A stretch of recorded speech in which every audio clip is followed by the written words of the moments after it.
Welcome to Warren Publishing Group Senior Advocacy Alliance and United Seniors of Oakland and Alameda County Forum for candidates running for Alameda County District Attorney's Office. I'm Antoinette Warren, CEO and founder of Warren Publishing Group Senior Advocacy Alliance.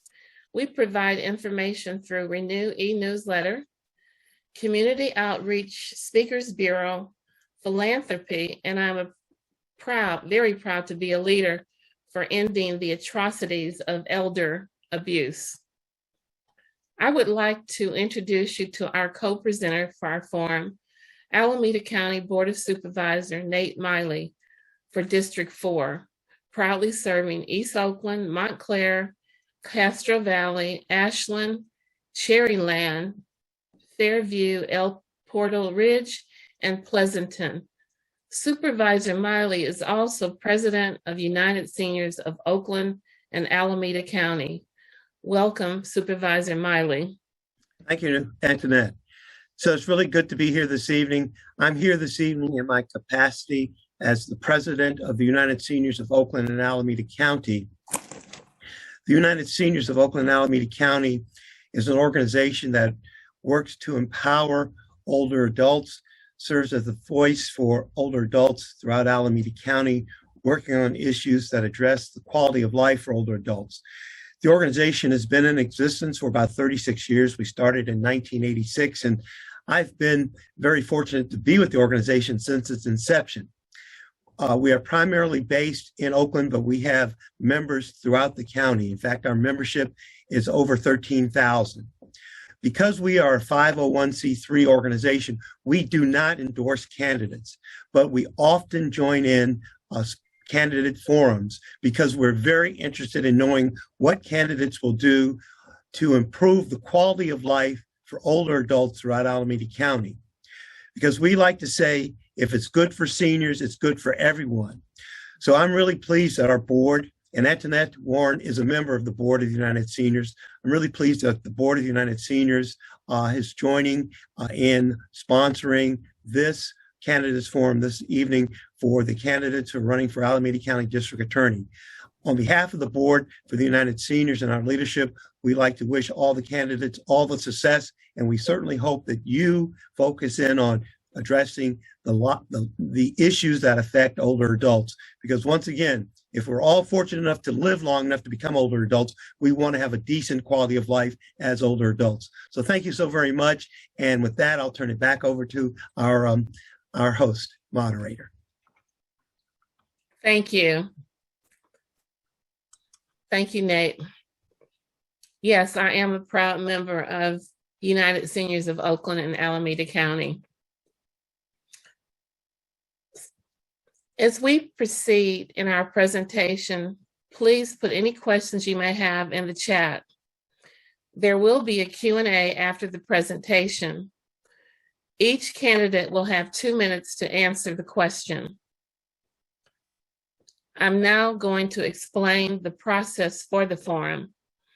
Each candidate will introduce themselves and have 10 minutes to present their platform on eradicating elder abuse within the probate conservatorship department in Alameda County.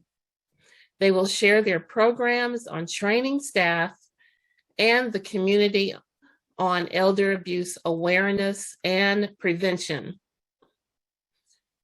If a candidate goes over 1 minute after their 10 minutes, they will hear a bell, and the next presenter will move forward with their presentation.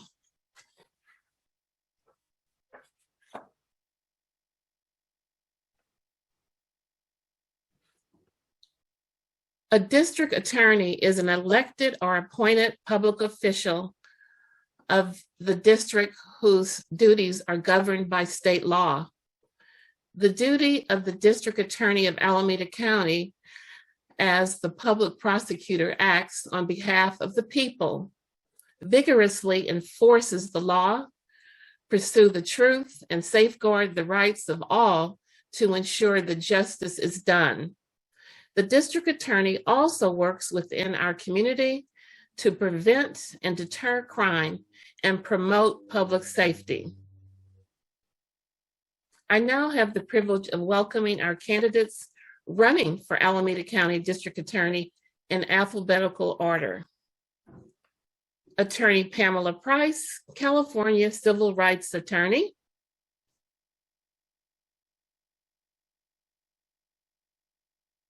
Attorney Seth Stewart, JD, MPA, Chief of Staff for Oakland City Council Member Dan Kelb. Attorney Terry Wiley, Chief Assistant District Attorney at Alameda County District Attorney's Office.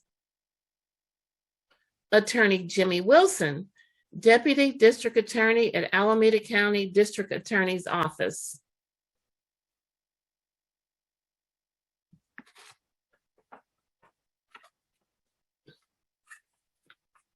So now we will begin. Attorney Pamela Price will come forward, state her name, and give her platform. And then the next person will be Attorney Seth Stewart. And after Seth Stewart, it'll be Attorney Terry Wiley, and then Attorney Jimmy Wilson. Thank you.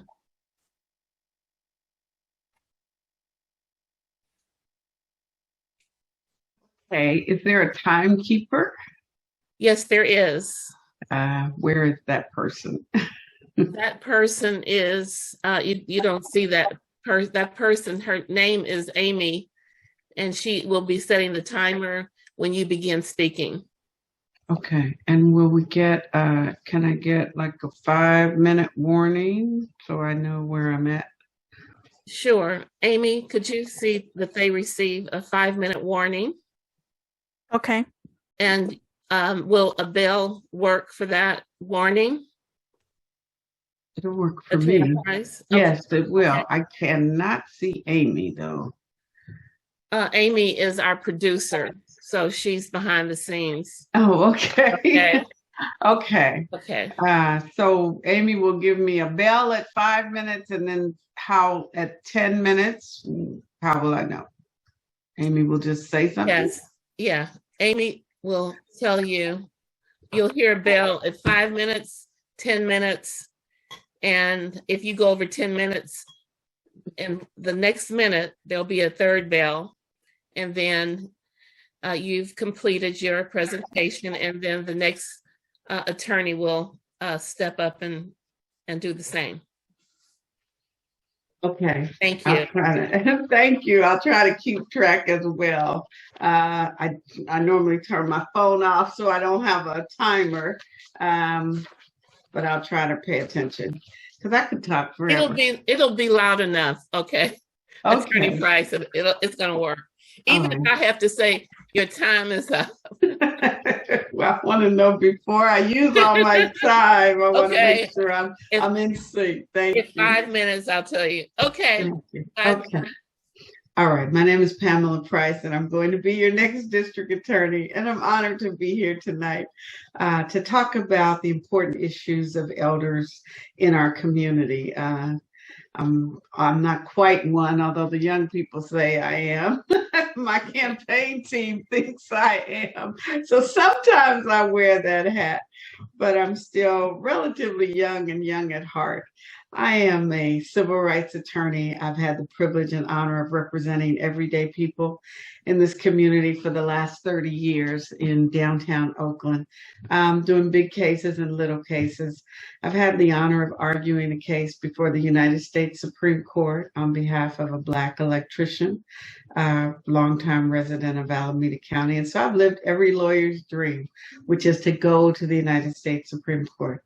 I've also lived every lawyer's nightmare, which is to see someone become incarcerated who I didn't think needed to be incarcerated. I know exactly what that feels like. I'm a survivor of the Ohio juvenile justice and foster care system. I got arrested when I was 13 years old in a civil rights demonstration. I got tracked into the juvenile justice and the foster care system. And I'm only here today because 3 women, Amy Jenkins, Lorena O'Donnell, and Alice Aaron, kept their hands on me. And those seniors in the room, y'all know what that means when I say they kept their hands on me, because I was a very young, wild, angry Black woman, and hard-headed too, as my mother would say. But they never gave up on me. They saw something in me that they wouldn't let me throw my life away. And because of them, I literally made it from the streets of Cincinnati to Yale College. And I got a great education at Yale. And then I came to UC Berkeley and I got a great education at UC Berkeley School of Law. And because of the journey that I've lived, that I traveled, I'm a person that knows to whom much is given, much is asked.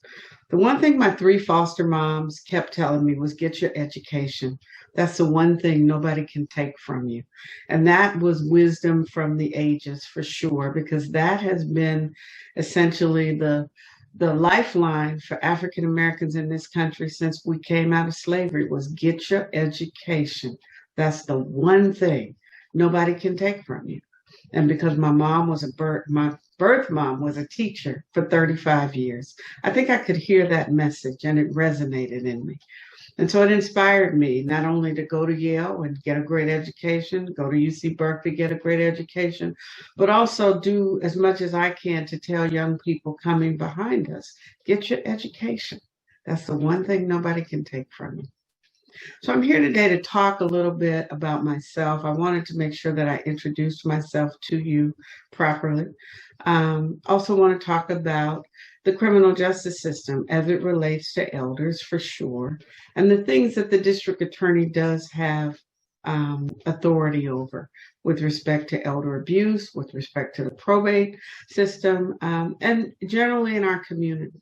We live in an incredibly diverse Alameda County, and there are many things that our criminal justice system does that many of us have not paid attention to for many years. We have a system that unfortunately has been handed down to us since 1939. When Earl Warren left, the deputies that succeeded him decided that they did not want to have an election. And so they decided that they would have a practice that the district attorney would retire before the end of his term, and he would step down, and then he would nominate his chief deputy, and the board of supervisors would appoint that person. And that's what we've been doing since 1939. I'm the first person to run for this seat since 1966. And when you don't have an election, you don't have a contest, you don't have transparency, you don't have equity, and you certainly don't have accountability of those who we expect to serve our interest. And so the criminal justice system is an important driver of the quality of life in our community and how it addresses seniors as well as young people and everybody in between. And the district attorney has a tremendous role to play in that, in determining what services are we providing, how are we providing justice, what happens when somebody makes a mistake, and how do we address that? Our system, unfortunately, is rife, riddled, infected with racial disparities that impact the entire community. And it's nowhere more pronounced than when you look at, in the criminal justice system, the role of elder Black men who have been victimized by this system, over-criminalized, and over-incarcerated. And one of the things... Excuse me, 5 minutes. Okay, thank you. Certainly one of the things that I want to bring to the table as a district attorney is a recognition of the harm that the criminal justice system has, in fact, wreaked upon Black and brown communities, and particularly Black men who at some point are going to come home. We now have tools given to us by the legislature to look at the excessive sentences of the past, and those men that were sent to jail on minor drug convictions or for things that today we think that's not appropriate, children that were tried as adults and received these sentences life without the possibility of parole. Those are the kinds of things that the next district attorney will have an opportunity to fix. And what that means is that we will have a lot of elderly Black men and some women returning to this community. And the district attorney will need to be sensitive about how do we manage and provide reentry services for our elders who are returning to our community, as well as how do we ensure that those elders who are in the community already are receiving a fair shake.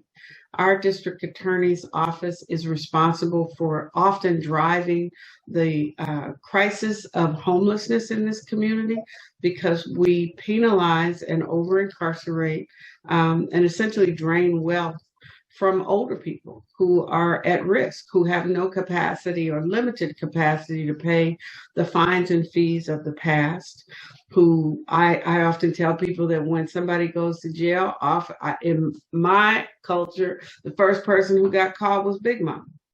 And Big Mama had to figure out how to mortgage the house and how to raise the money to pay the bail to get her grandson or her son out of jail.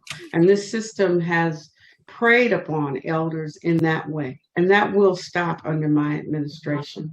Additionally, with respect to the probate issues, I met with you all back in 2018. I met with the probate reform movement, the drivers of that, and I said, go to the district attorney and insist that she take a look at it.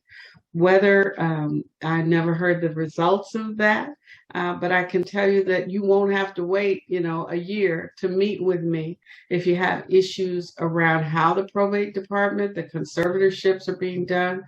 I understand that there are times where we have to have conservatorships, but clearly, as we think about those, they need to be done in concert with the families and with respect for the circumstances that caused the person to come into the system. And that's something that's been missing. When we talk about justice with compassion, which is part of my platform, it's a theme of my platform. We mean justice with compassion for everyone that comes into contact with our criminal justice system. Follow the procedure. Whether you are the person who is accused of crime, the person who's a victim of crime, the family of someone who has committed a heinous crime, or the family of someone who you lost a loved one to violence, or you lost a loved one to some injustice. We have a responsibility as the servants of this community, as the people who are responsible for administering justice. And I'll close with this. The district attorney is a minister of justice in this community. It is her responsibility to make sure that every deputy is doing their very best to ensure that the needs of all those who come in contact with our system are being met, that everyone is being treated fairly, that everyone is being given the kind of opportunity and resources and support that they need, whether they suffer from drug addiction, mental illness, dementia. That's the job that we are put here to do. And I want to hire prosecutors who want to change lives and not ruin them, as our system unfortunately has been doing. So I'm happy to be here and answer any questions about my platform. Very dedicated to the seniors in our community. I've had the privilege of working with seniors throughout my time here. From when I was in law school, I served on the board of trustees at the Church of the Good Shepherd Baptist, and I was that little girl that all the elder men got to tell. I got to sit and listen, and they tell me what to do. And so that's how I was raised, to respect my elders and to do what I can. And that's something that's clearly missing and is so much a part of what we need to pass on to the next generation. Thank you.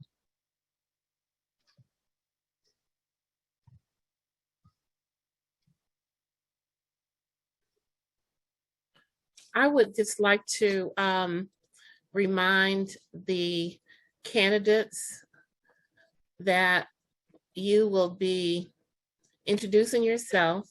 You'll have 10 minutes to present your platform on eradicating elder abuse within the probate conservatorship department in Alameda County. And you'll also share programs on training staff and the community on elder abuse awareness and prevention. Our next attorney is Seth Stewart.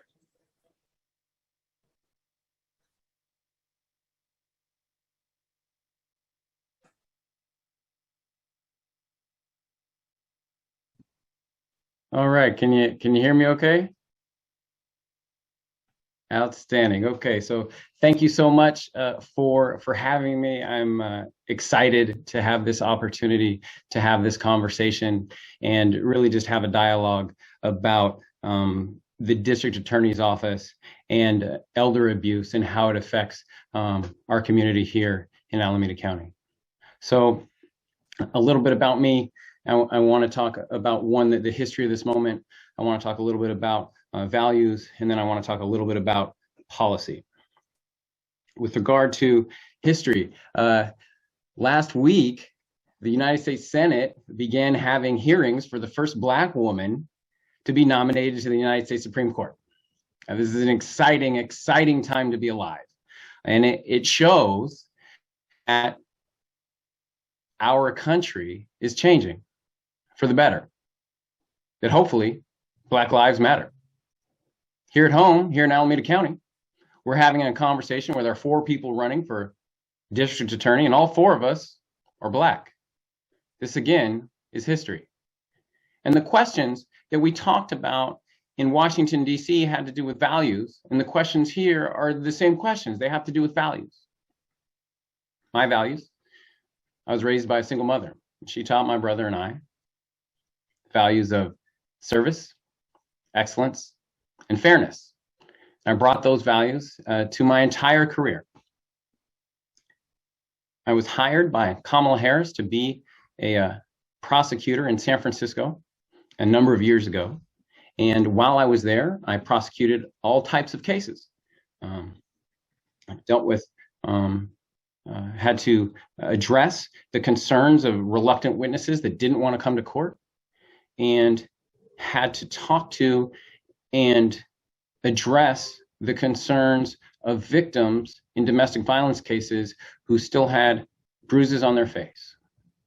And I also dealt with hate crimes where victims were attacked based on who they loved or the color of their skin. And a number of these victims were older, above the age of 65. And that also had to be taken into consideration when dealing with these cases. I also want to mention that I'm a proud Air Force veteran. I joined the Air Force after the Boston bombing. I was living in Boston. I was going to school at Harvard. And while I was there in 2013, 2 men blew up the marathon. I decided to do 2 things after that: run the 2014 Boston Marathon, which I did. It was the first time I've ever done it. It was hard. I raised money for Read Boston, and I joined the Air Force. So I joined, in particular, the California Air National Guard, where I served as a flight engineer on a combat search and rescue helicopter, deployed to both Iraq and Kenya, and also served here locally. If everybody remembers the Crown Princess cruise ship that was docked off the coast here off the outside the bay that the governor wouldn't let in, and 2 helicopters flew in, took some samples of the people there. This was just at the start of the pandemic, and then flew off and dropped those samples off in Richmond. I was on that flight. I was one of the flight engineers on that flight. And so I did that for a number of times. The motto for Air Force Rescue is "These things we do that others may live." And I bring that same level of duty and commitment to this campaign and this office. In addition to that, I'm also a teacher. I teach at Oakland Tech. I teach criminal law there because I believe that if we support people on the front end, we have less victims and defendants on the back end. And also, I'm a policy leader. I currently work for Oakland City Council member Dan Kolb as his chief of staff. And in that role, I drafted legislation banning chokeholds and carotid restraints following the death of George Floyd. And then most recently this year, we worked to make sure that we banned ghost guns. Those are guns that don't have a serial number on them that you can literally get in the mail. And it was legal until we made that ban. Ghost guns and ghost gun kits, make those illegal here in the city of Oakland. And we want to make them illegal across the entire county. As district attorney, I'll prioritize safety through responsible, thoughtful change. I plan to stem the rise of violent crime, expand access to alternative courts and diversion, address the root causes of crime, hold law enforcement accountable, fight racism and bias, eliminate the death penalty, and expand victims' rights. I want to just talk a little bit about the facts elder abuse and why it's so important that we have this conversation here tonight. 5 minutes. So generally speaking, elder abuse is usually considered physical abuse, emotional abuse, it's usually also neglect, and then financial abuse. And all of these things are very prevalent. In the state of California, 11% of all elder abuse in the whole country happens in California. We're the leader of a lot of things in California. This is something that we don't want to be the leader on, but unfortunately we are. It's ridiculous that California is the leader in elder abuse. Next thing, just to point out, elder women are 35% more likely than men to suffer from abuse. And finally, I want to make sure that people are aware that 33% of the people accused of elder abuse are family members. So 1/3 out of every case somebody getting abused is a family member. There are estimates that there are tons of unreported cases. In San Francisco, where I was DA, there was a thing called a giving scam, and there were lots of people that never reported it. It was particular in Chinatown and to the Chinese community. And it was a blessing scam, a giving scam that would specifically target elders in the Chinese community. And that, along with nursing home neglect and caregiver neglect, are things that are huge problems, both here in Alameda County and across the state of California, that we need to fight and we need to address. And I plan to do just that. We want to make sure that we focus on all of these particular items of crime and make sure that everybody's aware of how to address them. And we need to have an awareness campaign, exactly what George Gascon did in the DA's office while I was there with regard to the blessing scam. We had billboards about it. We made sure we did merchant walks and made the entire community aware of this scam and how it was affecting the community, and to try to lift the veil of fear and shame that seniors may feel when they actually got scammed.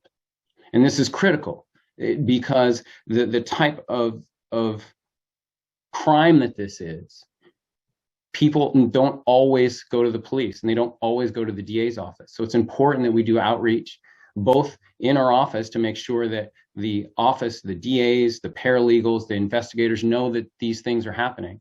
And then also make the community aware in general that these things happen on a regular basis and we need to find ways to address them. And outreach and education, I think, is critical. The other thing that I want to make sure that I do, and part of expanding victims' rights, is have a victims advisory board. And that victims advisory board includes all types of victims, victims from different nationalities, LGBTQ victims, victims from different communities of color, immigrants, and seniors. And that conversation will be the voice for the opportunity to really address what's happening on the ground, because that's where change happens and that's where we need to fix it. I look forward to having this conversation. Again, my name is Seth Stewart. You can go to sethstewardforda.com for more information if you'd like to sign up, if you'd like to get a yard sign or come out and walk with us or make some phone banks. The election is coming up on June 7th and your ballots are coming up in the mail. Please vote for Seth Stewart. I humbly ask you for your vote, and I thank you for your time.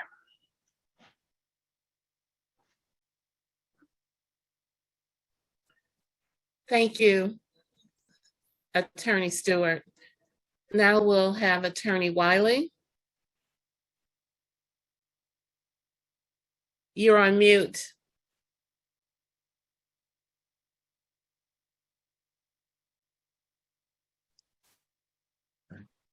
All right. Thank you, ladies and gentlemen. I apologize that I was a little late. There was a bad traffic jam out on the freeway.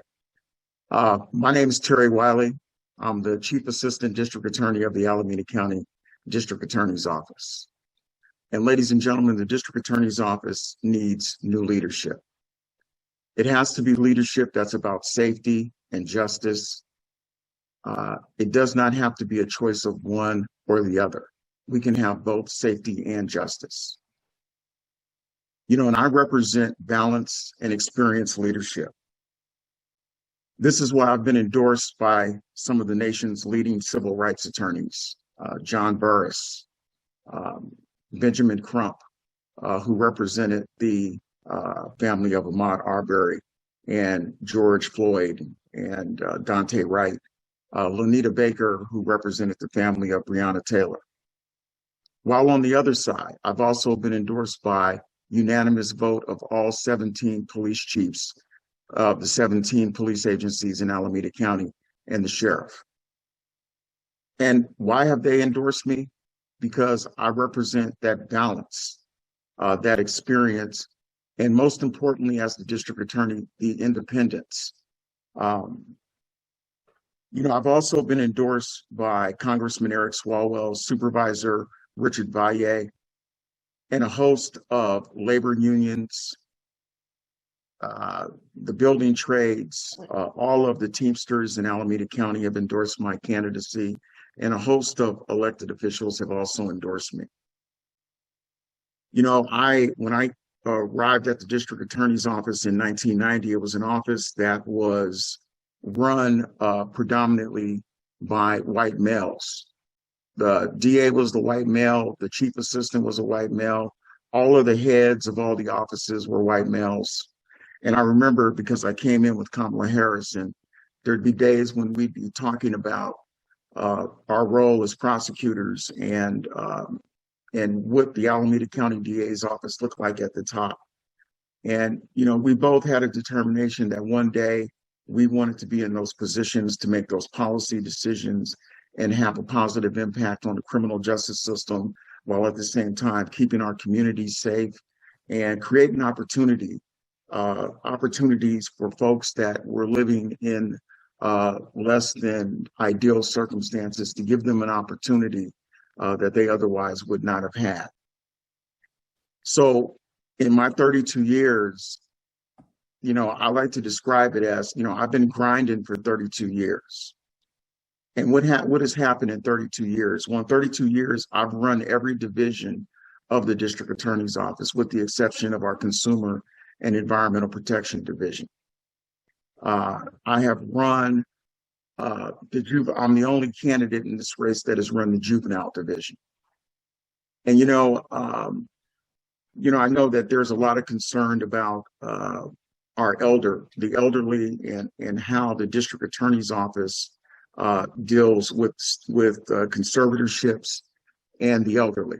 The sad reality is that elder abuse, neglect, and financial exploitation occur much too often. The person who commits such acts range from strangers to family members, friends, neighbors, and others whom the elder thinks he or she can trust. With a growing number of seniors under California law age 65 or older, due to the aging of baby boomers, the incidence of elder abuse, neglect, and financial exploitation will continue to grow as well. It's also a reality that elder abuse is one of the most underreported crimes in the United States, where it is estimated that 1 in 14 cases of suspected abuse comes to the attention of law enforcement, and/or, in our case, the Alameda County Adult Protective Services Division. It is only by the community working with elders, the Adult Protective Services, and law enforcement to recognize the red flags of possible abuse and neglect, and to report suspected abuse and neglect, that the system will become a better system. And the intervention can be made and the elders protected from further victimization.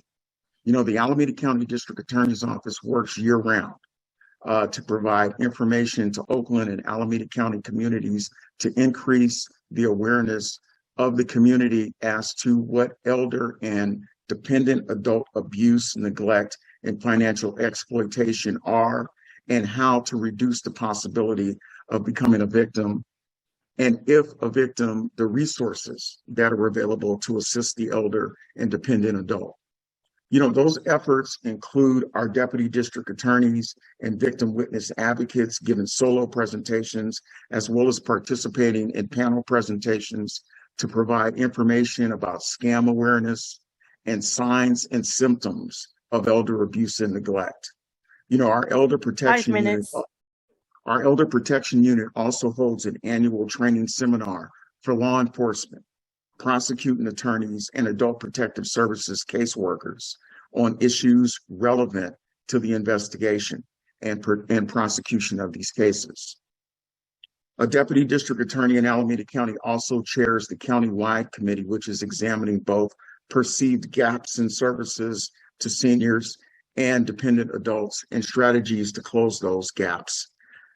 And I cannot say enough about our district attorney who is retired and comes back and works as an annuitant, Cheryl Poncini, who's had decades of commitment to protecting elders. She conducts many of the trainings that occur, because one of the things that we have noticed with law enforcement is that many times someone will report elder abuse to law enforcement, such as abuse through a conservatorship. And law enforcement many times will respond by saying, well, that's a civil case. It's not really a criminal case. And so what we try to do is to raise the awareness of law enforcement that when these cases come in front of them, they're not civil cases. And there is a lot of abuse that occurs of our seniors, and that they need to take it much more seriously than it's been taken. So I assure you that should I have the honor of being elected the next district attorney of Alameda County, we will continue to provide robust services and manpower to assist our senior communities, and more importantly, continue to educate the community on the problems of identifying elder abuse and then doing something about it. Now, my platform in terms of what we plan to provide to the citizens of Alameda County with me as the next district attorney is safety of the community. You know, right now in the city of Oakland, if you're an elder, you want to go to the store, people are not even comfortable going to the store because they're afraid that somebody is going to rob them or grab their purse or break into their car. And, you know, many of our seniors can ill afford to suffer those kinds of losses. So we're going to start what's called the Crime Strategies Unit. And it's a unit that is going to focus on these 1,751 individuals who we've identified in Alameda County as being what we call the drivers of violence. These are members of the 59 gangs that we have identified in Oakland alone that drive 80% of the violent crime that is occurring in our community. They commit 1 out of every 2 murders that occur in the city of Oakland. And what the Crime Strategies Unit is going to be is a data-driven, intelligence-driven unit that focuses on those individuals. And that doesn't mean that we're not going to be concerned about other crimes, but these are the individuals that are driving the violent crime and possessing all the weapons and motivating individuals to go out and do mass retail theft. We're going to be a community trust of transparency also, by bringing full transparency to the district attorney's office, because by building transparency, we build trust with the community. And when we build trust with the community, it makes us all safer.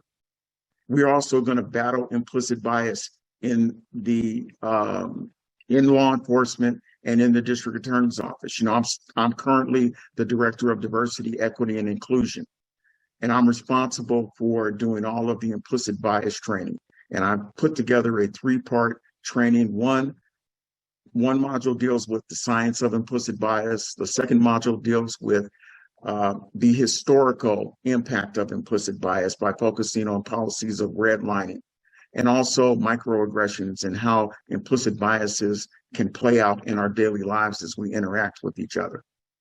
We're also going to be concerned about environmental justice. You know, we recently received a $2.3 million grant from Caltrans, in which we partnered with a group called the Downtown Streets Team. And these are individuals who are unhoused. We were also partnered with Waste Management and a local recycler called Argent Materials. And what we're going to be doing is cleaning up the areas where a lot of dumping has occurred in East Oakland and the city of Hayward. And the downtown street teams who are currently unhoused and unemployed will receive employment by helping clean up these areas where there's a lot of dumping going on. And Argent Materials and Waste Management is going to haul the dumped materials away. And it's really a win-win, and we think it's going to actually be a model that's going to be carried on throughout the state, because at the same time we are cleaning up areas of dumping, but also giving economic opportunities for the unhoused to finally have access to some resources, and possible housing can come out of this program. So we're very excited about these kinds of programs that we plan to utilize to tackle and bring a greater sense of environmental justice to Alameda County. I'm Seth. Finally, I want. Okay, am I done? Yep. Yes. Okay. Thank you so much, Attorney All right. Wiley. Thank you. We'll now have Attorney Jimmy Wilson. Thank you. First of all, I'd like to thank Warren Publishing and United Seniors of Oakland for inviting all of us to the forum tonight. In January of 2020, I walked into Nancy O'Malley's office and told her that I was running for a district attorney. I was running to replace her because we're failing at public safety. I'm running for Alameda County District Attorney because I believe safety is a civil right. I'm running to keep you, your family, and your neighbors safe. For the past 3 years, we've been saturated by stories of takeover robberies, car break-ins, burglaries, and a high volume of shootings and murders. 17 years ago, I joined the DA's office. It wasn't a perfect office, but we cared about public safety. Today, the district attorney's office is unresponsive to the needs of public safety and accountability in and outside of our office. We're failing with public trust. We're failing at crime, our reaction to it. Violence is out of control. There's an indifference towards victims, especially the elderly. The public is questioning how we do our job and our ethics in the office. You know, we can all agree that the criminal justice system is broken. This election is not about Black, white, old or young, rich or poor, conservative or progressive. It's about keeping you safe. It's about you and your families. The choice is not whether or not, the choice is whether we're going to be stuck in the past or we're going to move forward when we talk about safety. Let me tell you a little bit about my goals. My goals is to build a criminal justice system that is a true community partner, bringing communities, nonprofit groups, faith-based groups, elected officials together to share in how public safety looks in Alameda County. You know, I also believe that we must be proactive when it comes to public safety, getting guns off the street before the shooting starts. That's really important to any type of community safety as we see it. I think we should teach our young people how to address conflict without violence. We need to address trauma in our communities to end the cycle of violence, reduce crime in our communities, reimagine what criminal accountability should look like, meaning that we can divert juveniles and first-time offenders out of the system, giving victims and survivors a voice, make our communities proud of their police forces, making them guardians instead of warriors in the communities that they serve, and aggressively pursue elder law meant to keep our communities safe and healthy. You know, I grew up in a pretty tough neighborhood. Some of you may be aware of San Francisco's Bayview district. It's a pretty tough, hardworking neighborhood, a lot of poverty, a lot of crime. When I was growing up, my parents' reaction to crime was to put bars and gates around their windows and doors. It's that understanding that I brought when I came to the district attorney's office, because I knew that people living in the flats want the same kind of justice that people want living in the hills. We all want to feel safe. We all want to feel like people are looking at us and caring about us and thinking about us when they make policies. We don't want less justice. We want equal justice. In 2004, I joined the DA's office. It was under Tom Orloff. And we didn't do everything perfect. We were not a perfect office, but we cared about public safety. I worked tirelessly as a prosecutor for the last 17 years. I've tried some of the most serious cases that you could ever think of: gang cases, homicide cases, sexual assault cases. One of my first cases that I tried was an elder abuse case. I've served on specialized units like the Gang Intelligence Unit and the Sexual Assault Unit. I've served in our Operation Ceasefire, and it's a Oakland-based organization that tries to get gang members to put down their guns. I was involved in our officer-involved shooting team. I'm the only candidate in this entire race who's worked on crime suppression. I'm the only candidate in this race who's actually trained police officers on how to investigate crime. I'm the only candidate in this race who is currently teaching police officers about community policing and implicit bias. This is why I am endorsed by every single, not every single, but almost every single police department up and down the county, from Berkeley, Oakland, San Leandro, Hayward, the Alameda County Sheriff's Office, the Union City Police Department, and the Newark Police Department. I am supported by the majority of the defense bar, people who you would think would never endorse me because I'm on the opposite side of the courtroom. But if you can imagine, they know me and they know how I would do this job.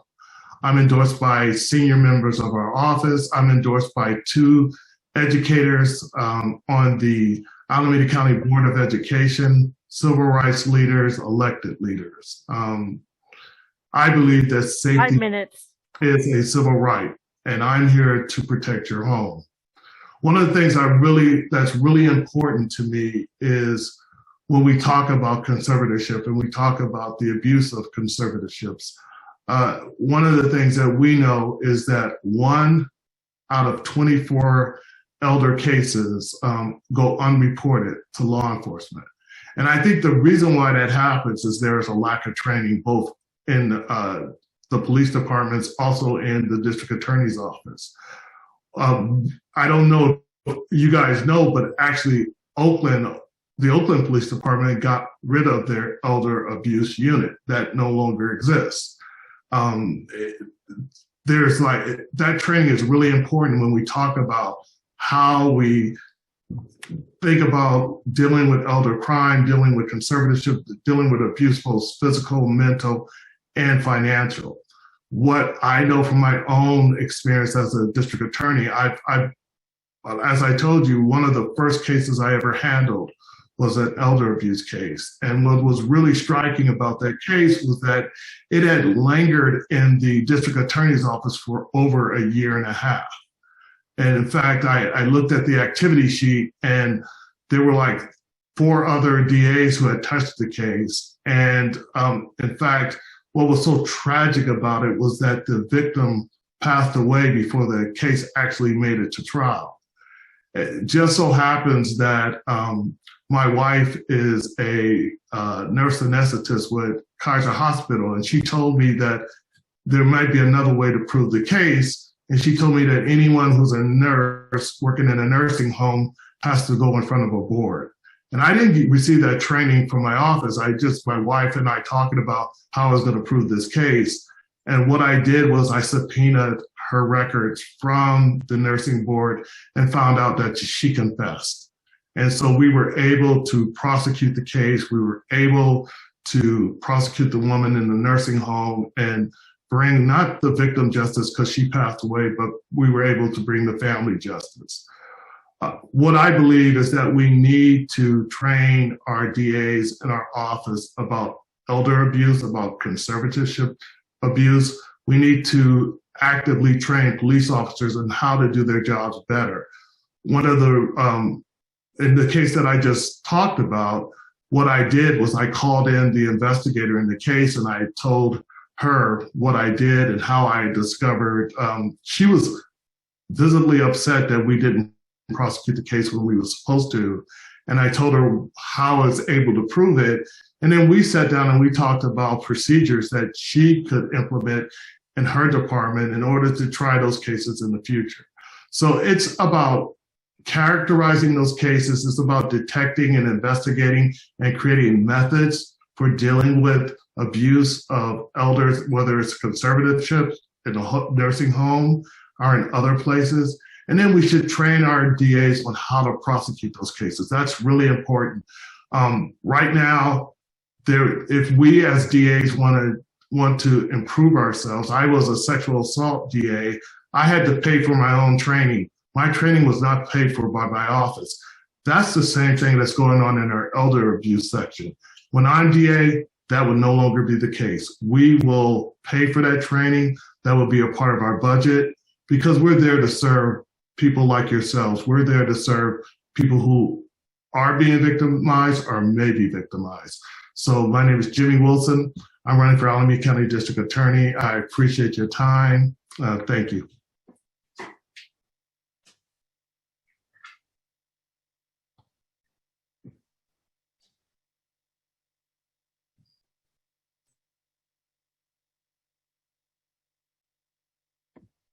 Okay, at this time, we are going to move into the Q&A. And what I'll do is I have received numerous questions. Right now, I'm going to, the process is going to be, I'm going to read the question and then each candidate will have 2 minutes to respond.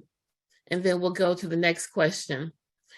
These questions are from St. Mary's Center, Hope and Justice Senior Advocates. The first question they have is, how will the district attorney ensure their policies reflect the influence of people directly impacted by the harms inflicted by the criminal justice system?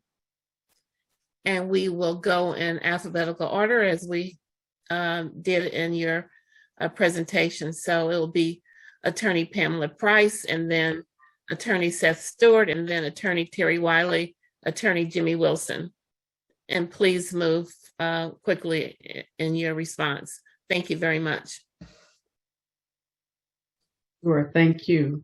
As I said in my opening statement, when you don't have an election, you don't have transparency, equity, or accountability.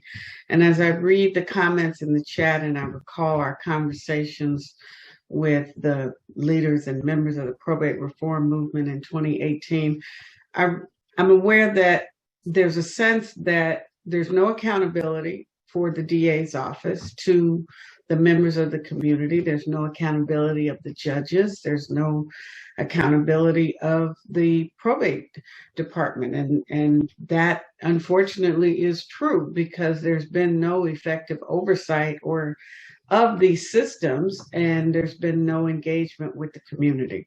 My understanding in 2018 was that Ms. O'Malley was going to take these concerns seriously and begin to turn this around. But again, it's challenging when you have an office that is essentially runs on its own with no community oversight or engagement.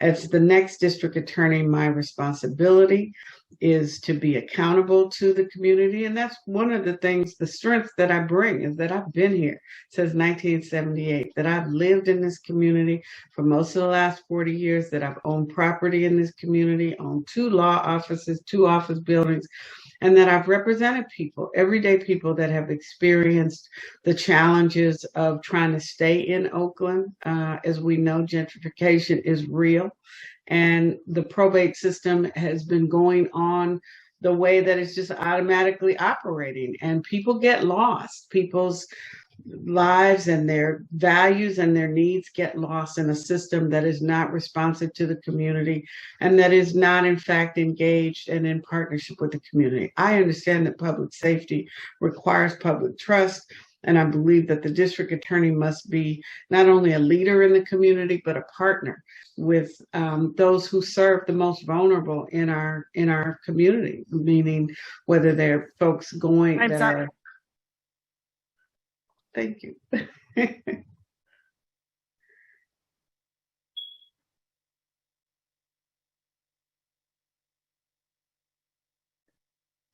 You're unmuted.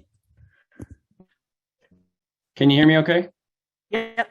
Okay, great. So let me just say a couple of things. The question I heard was about voice in the community and how will the DA's office work with engage in communication. And I can tell you that I have a direct answer to that question with regard to both a victims advisory board and a youth advisory board. The victims advisory board will be extremely diverse and will include everybody from seniors, LGBTQ, communities of color, the entire swath of Alameda County, which is one of the most diverse places in all of California. A third of the people of Alameda County that live here are not from America, and over 45 or 44% of the homes here in Alameda County do not speak English in the home. And so we need this diverse opportunity to have this conversation. I see in the chat, there's been a question about corruption in the probate court. Absolutely, we're going to investigate corruption. That's the DA's job. Actually, the crime strategies unit in San Francisco that I was a part of did investigations. So I've done investigations and will do just that. Exactly. That's literally the job of the DA's office. And the crime strategies unit that I was a part of did those types of investigations, long-term, detailed, dedicated investigations. And I would bring that experience to the Alameda County DA's office. And finally, I want to make sure that, unfortunately, I actually have to leave. I'm sorry, I'm going to cut this shorter than I would like. Unfortunately, I have another event that I'm really must go to. I want to make sure. Thank you so much for having me. Thank you so much for your time. It's been an incredible experience having this opportunity to speak to you tonight.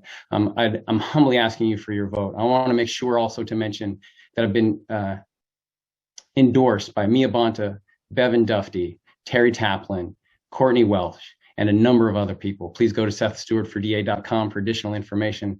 Thank you so much for your time.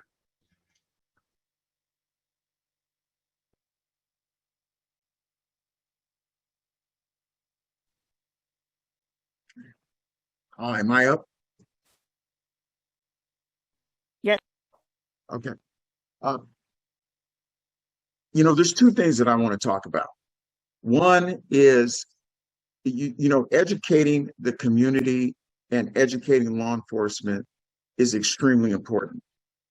For the last 10 years, the Alameda County District Attorney's Office has put on what we call the lecture series, dedicated exclusively to elder abuse, neglect, and financial exploitation. And an example, so from September through December every year, we have the lecture series, one lecture a month. And some of the examples of some of the lectures have been conservatorship.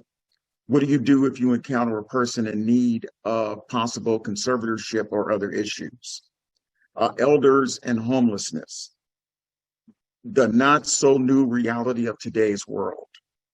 Issue and evidence spotting when investigating possible elder abuse, neglect, and financial exploitation cases. What are the signs and symptoms of elder abuse and neglect during and after COVID-19? Financial exploitation during COVID-19. Resources available to fraud investigators. We have a robust elder abuse unit with investigators who are specially assigned and have special knowledge of conducting elder investigations. As a district attorney, we will continue to have a very robust elder abuse unit, but we also created the Family Justice Center, which is a center where community-based organizations, our victim witness advocates, and a host of other individuals occupy the building where anybody who has suffered elder abuse can go to our Family Justice Center and receive services if they need food, clothing, if there's been any kind of trauma that has been caused to the elder. And, these are all services that we will continue to build on and continue to provide the kind of services that we need for a growing elder population in Alameda County and in California and the United States. Thank you.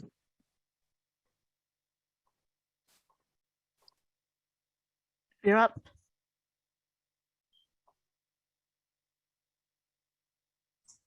Thank you. The Alameda County District Attorney's Office has to do more. It has to do more to protect our senior citizens and dependent adults. We need to connect with the community. We need to get out our offices and get out in the community to do more.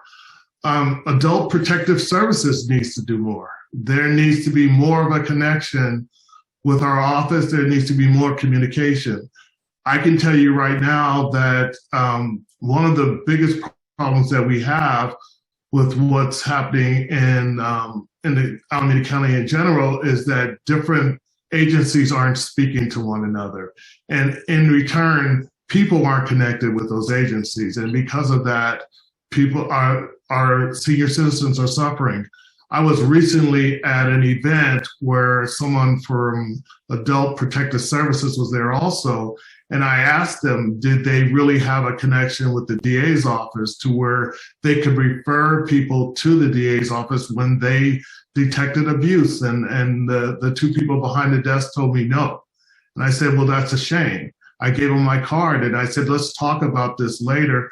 Give me a call. I want to give you some ideas of some things that you could do to really protect some of your clients so we can connect them with services, so we can connect them with investigators to somehow keep them safe and somehow help them in the future. District attorneys cannot sit in their office and just behind a desk and think that they're going to solve the problems of the community. We have to get out there and interact with people, talk with people, and help them because we serve you. You pay our salaries. We work for you.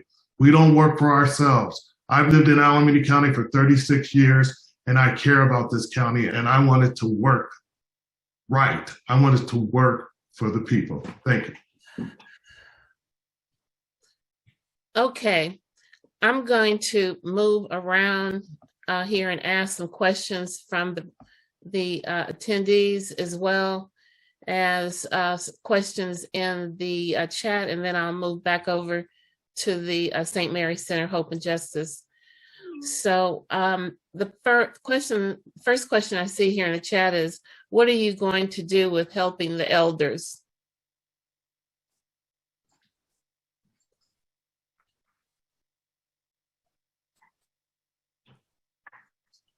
So there's a number of things that the district attorney has the ability to influence and provide assistance to our elder residents. Number one is, as one of my colleagues mentioned, we will have a victim advisory board that will include people, seniors and elders and advocates for elders like yourselves that can guide us in terms of the whole spectrum of issues that are impacting elders in Alameda County.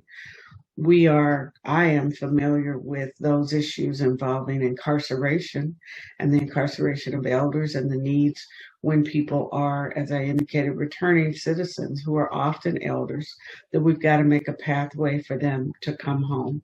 I want to have a reentry commission.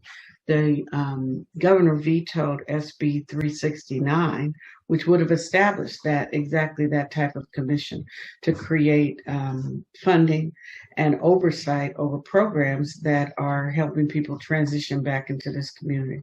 We know one of the shocking statistics that I learned in 2018 was the percentage of unhoused people who are actually elders in this community, and that's absolutely criminal. And so as district attorney, my responsibility is to minimize the impact that the criminal justice system has on creating homelessness, on creating criminalization of elders, and making sure that we are bringing people home safely and creating opportunities for families, supporting families who are in fact responsible ultimately for taking care of our elders. I forgot to mention in the opening statement, my mom has Alzheimer's, and thank God for my sister who has taken the laboring oar of doing everything for her. We have to do everything for her. And fortunately, she has two girls who are not about exploiting her, but everybody's not so lucky. And as the district attorney, yes, I will take very seriously my obligation to root out the corruption within the probate system, to hold people who take advantage of elders. One of the things I'm particularly concerned about, these phone scams, and all of us Time's up. get. So there's a lot that I can do and will do. Thank you.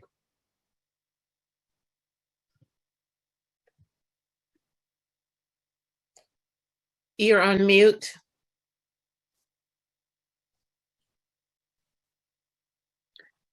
I've been in the district attorney's office for 32 years, and I was lucky because one of our employees, who is probably one of Alameda County's biggest leaders in the whole area of elder abuse, is a woman by the name of Cheryl Ponsini. And I had the honor of, my office was 2 offices away from Cheryl. And so, as I stated earlier, we're on our 10th annual elder abuse speaker series that she organizes.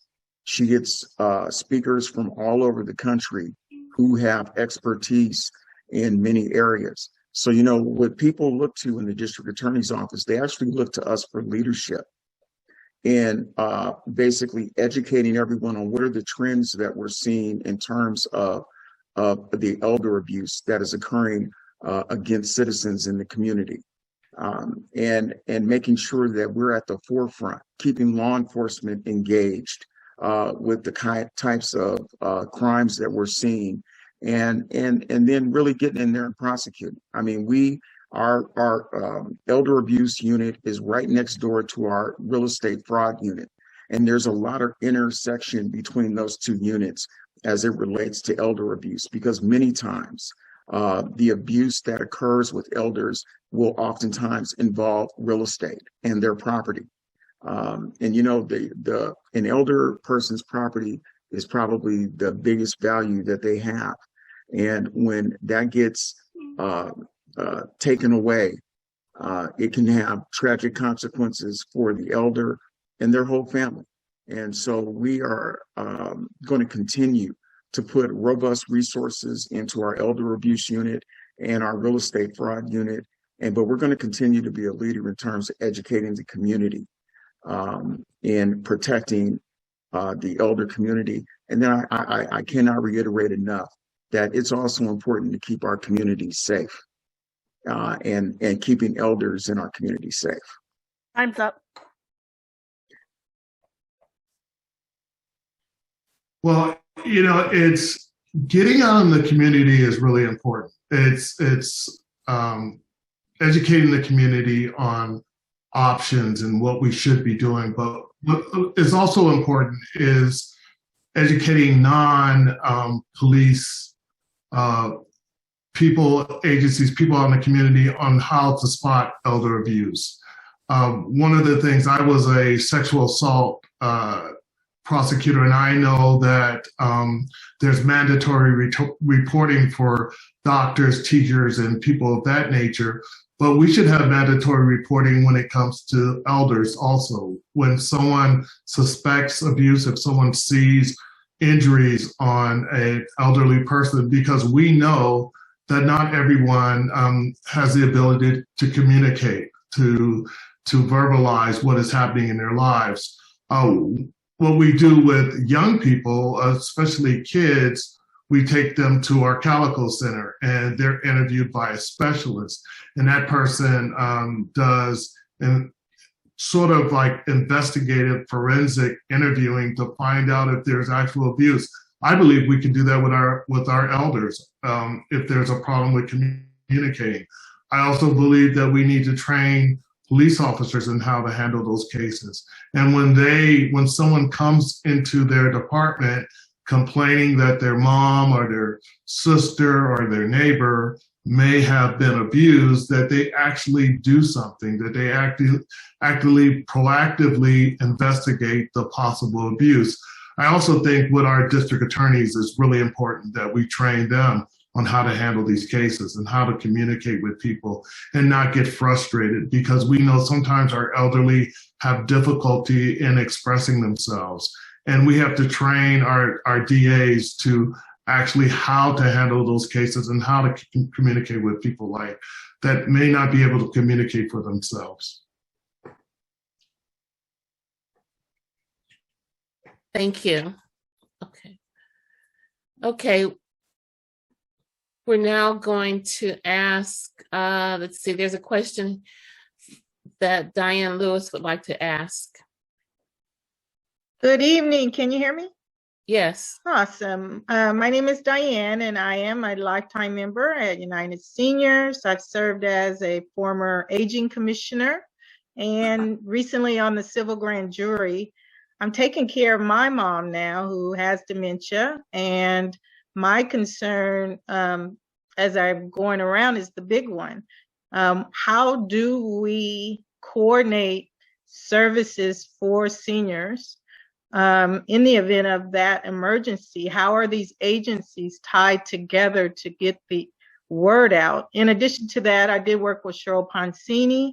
You are correct. We did resource fairs for seniors and then educating them about crime and being victims. And that was a good experience, but that was 2015. We need services now. We need budgets now to coordinate everything in regards to these dementia cases. And since I live over here near 150th, we see patients, senior patients coming out in gowns with wristbands on, just walking in the neighborhood. I'm really concerned in the event of an earthquake. How will we ensure the safety of the seniors in the Alameda County community?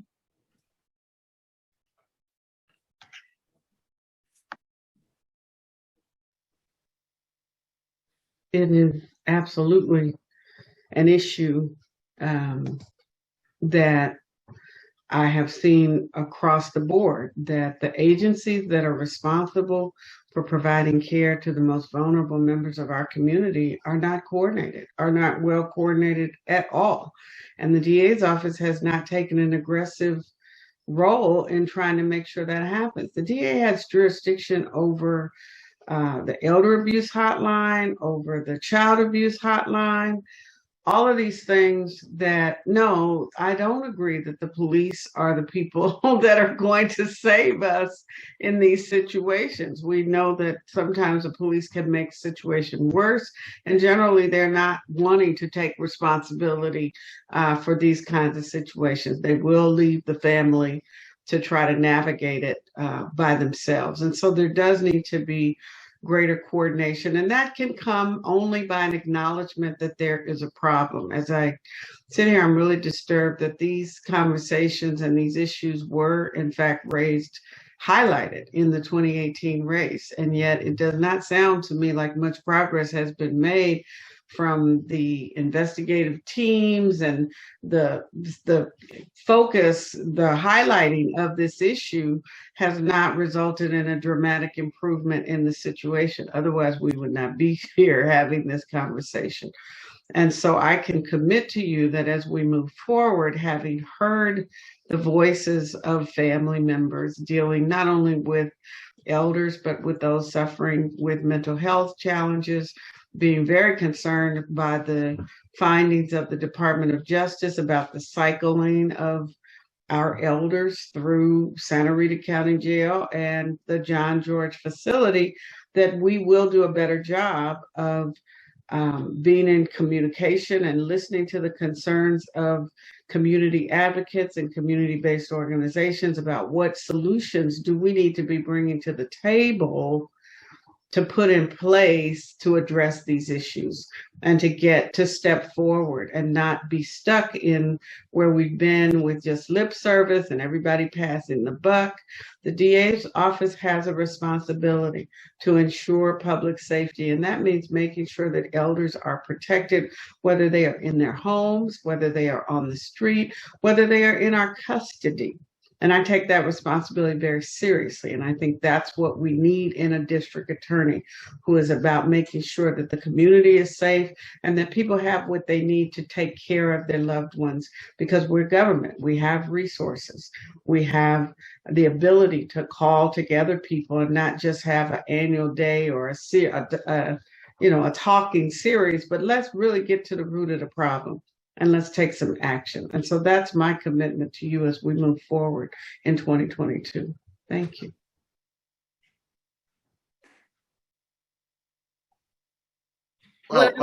Excuse me just for a second. What we're going to do now is, if you would be so patient to make sure that you are going to answer the question now in 1.5 minutes so we can make sure we get in more questions because of the time. Thank you. You know, I would answer that question like this. Many of our prosecutors and myself included, I've dedicated my full legal career to the DA's office and to the safety of our community and on many different levels. I haven't run for the assembly. I haven't run for mayor, making the same arguments that I'm making as running for DA.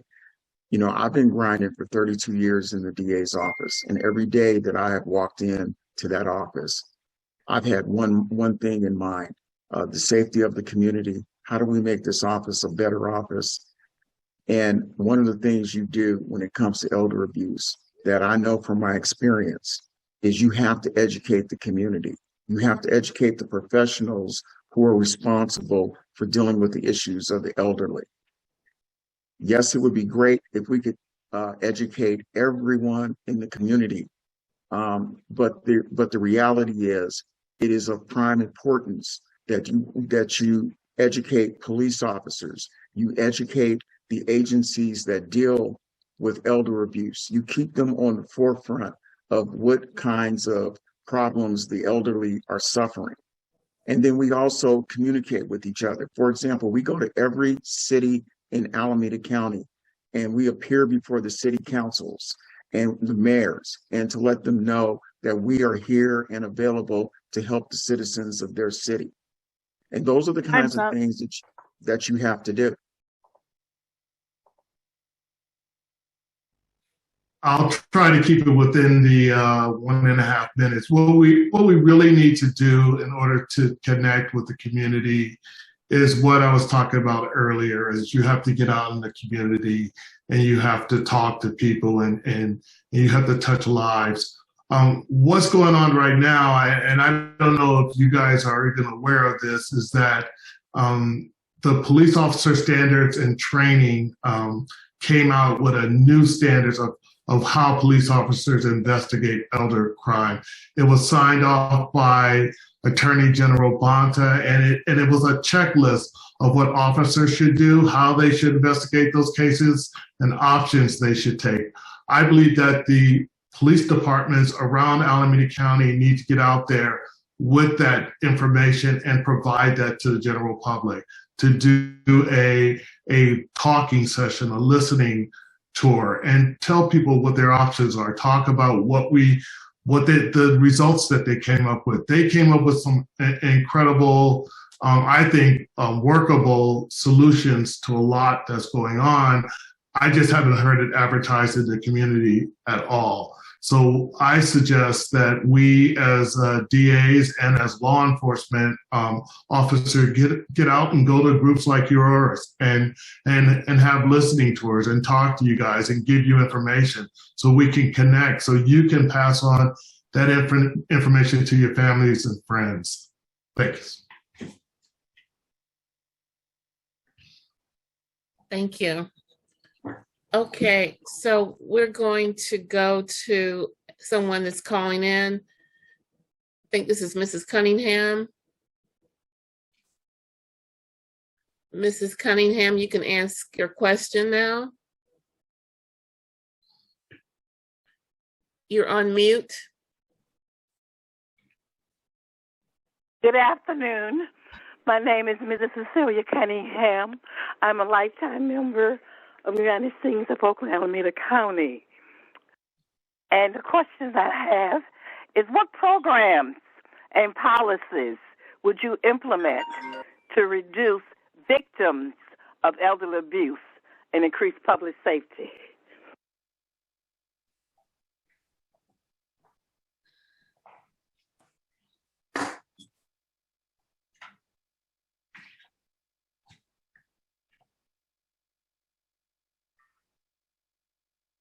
So one program that I would introduce, or a policy really, would be for us to more closely monitor and manage the hotline, the elder abuse hotline that is available to people. And that we get, once we receive the kind of information, whether it comes to the hotline or whether it comes from a family member or an advocate for the elderly, that we actually take that seriously, that we do assign it to an investigator, and I will monitor the investigators and make sure that they understand that their role, if they need more resources, we will provide them, but that the investigators understand your role is, in fact, to follow the evidence, to amass the evidence, that will allow us, whether we're going to prosecute someone for filing false documents or financial, taking money from financial abuse of an elder, or it's called misappropriation of funds, or any kind of fraudulent activity, and particularly if it's real estate, that yes, my policies will be to require the greater collaboration between the real estate fraud unit, which is fully funded, and the elder abuse unit, and make sure that people understand also that I'm not going to tolerate a double standard. Your race and your zip code should not determine what kind of justice you get in this county.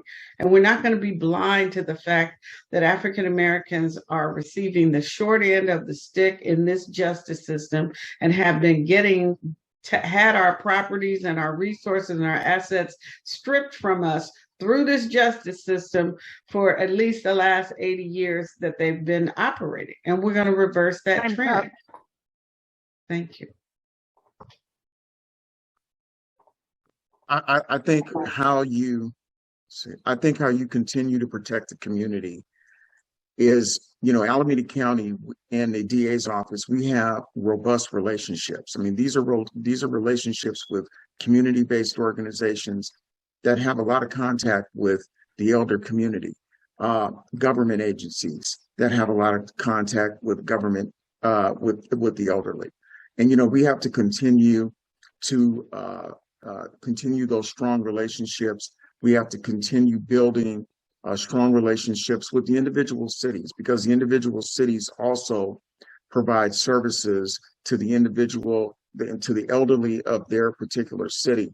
And we make sure, that's why we always will attend any event that is dealing with issues involving the elderly. There's always a member of the district attorney's office there. If there is a fair, I think one of the young ladies indicated that she met Cheryl Ponsini because we had a booth at one of the fairs. You'll see us at the fairs. We're in contact with the cities, and we're in contact with the community-based organizations, and we will continue to build those relationships. And as the cases, because so many of our cases come through simply reporting to us that that there's a case that we should investigate. And we have specially trained investigators that deal with the elder abuse cases. They're trained on how to identify the signs of elder abuse.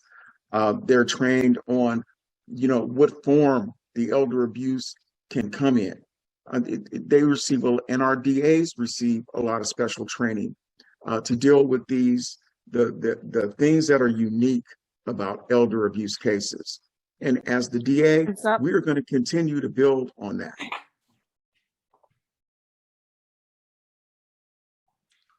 It's about resources. I think Ms. Cunningham's question was about programs and policies.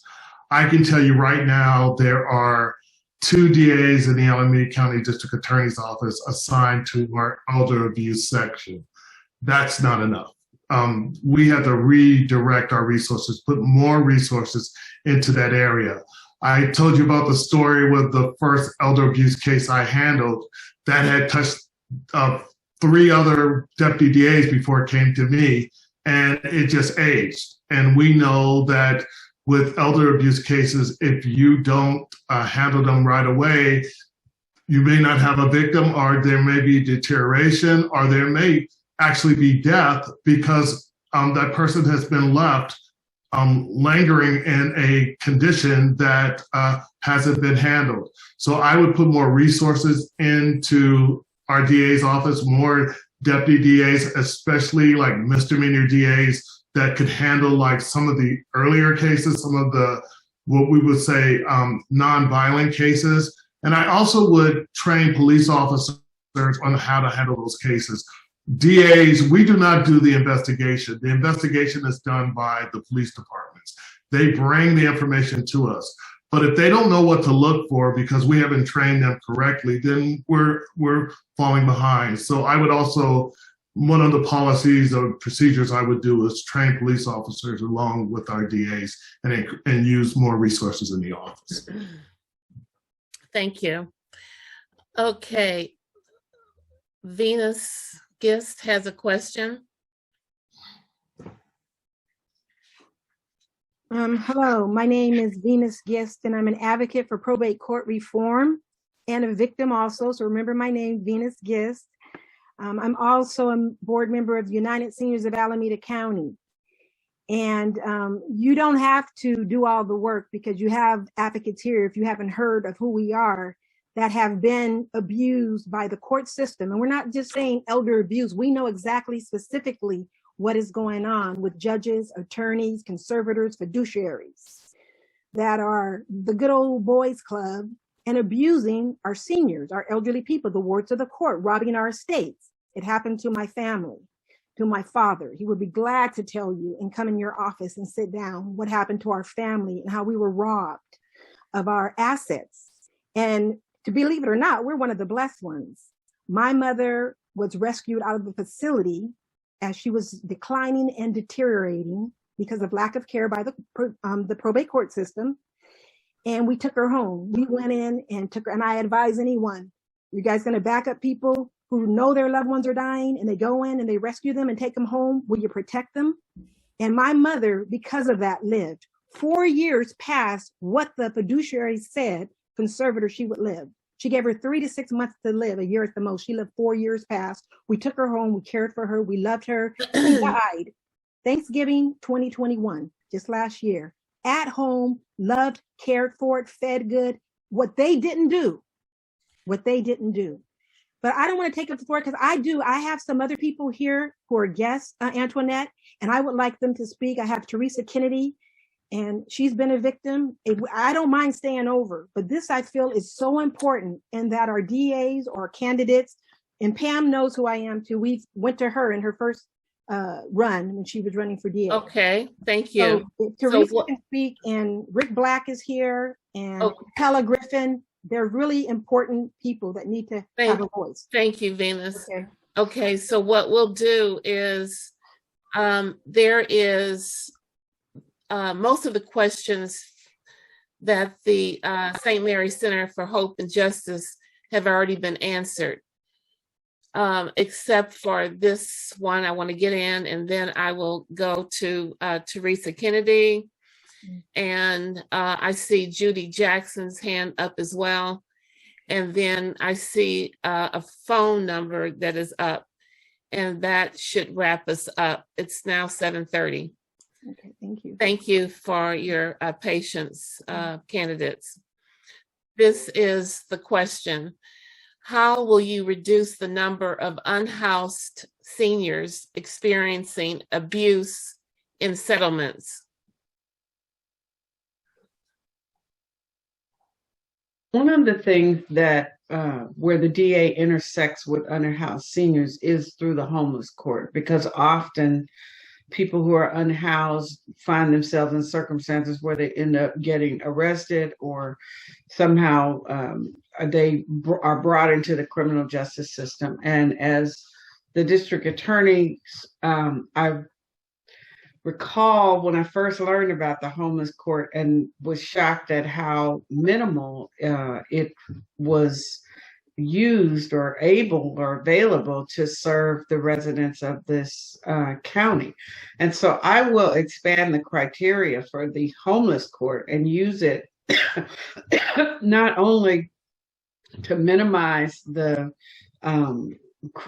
incarceration or the punitive aspects of our criminal justice system on unhoused seniors, but also making sure that the programs that are available through that court are actually tied to the needs of both the individual and the opportunities that we have in the county to provide real services. Housing is a human right.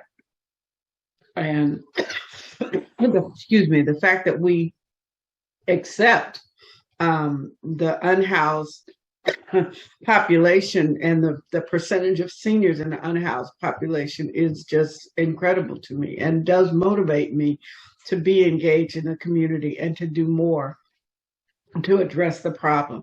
So as I also pointed out, as a person who is responsible for reentry, I will work against that. Thank you. Well, I think that anybody who thinks that we can solve elder homelessness through a homeless court either doesn't really understand the issue or hasn't really thought it through. Homelessness is one of the most daunting problems that we have, not only at the level of the elderly, but all the way down to families with children who are homeless. It is a daunting problem. You're not going to be able to solve the problem with the homeless court. What it's going to take is some resources. And one of the things we've done in the DA's office, we created the CARES program. So the CARES program, we opened up a facility in Oakland. And what it does is if law enforcement comes into contact with someone who is homeless, and instead of taking that person to Santa Rita and putting them in the criminal justice system, you take them to the CARES program, where we have a licensed psychologist. We have a person who has had a lived experience. Either they themselves have been previously homeless or suffered some substance abuse issue that they've overcome. And we provide clothes, we provide food. The program has become so popular that the Board of Supervisors is seeking to open up 2 more branches of the CARES program in the south part of the county and the east part of the county. But more importantly, because it is a county-based program, we get access to beds through the county. And you may have a person that needs 30 days of assistance, and they can find them a bed to try to get them on a different path. And the program has been, like I said, extremely successful. And it's programs like that where you keep people out of the criminal justice system because they're homeless, and then you try to get them on a different trajectory. Those are the programs that are going to really provide the services that we really need. You know, there's no simple solution, but there is a solution. We have to connect more with services. Whether it's a nonprofit services, or it's government-related services, we have to give people the services they need to help our seniors who are unhoused.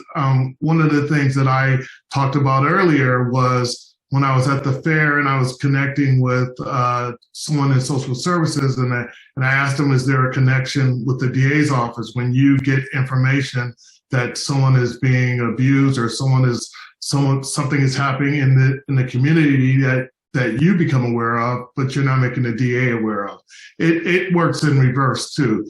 The district attorney's office has to support programs that help seniors that are unhoused, that provide them with information and services to direct them to places where they can go. We are public servants. We serve the public. Our jobs are to help the public and to keep them safe. All 4 candidates agree that public safety is important. And so that's why I believe that we need to connect with nonprofit, community, and government groups and be an umbrella to all those organizations.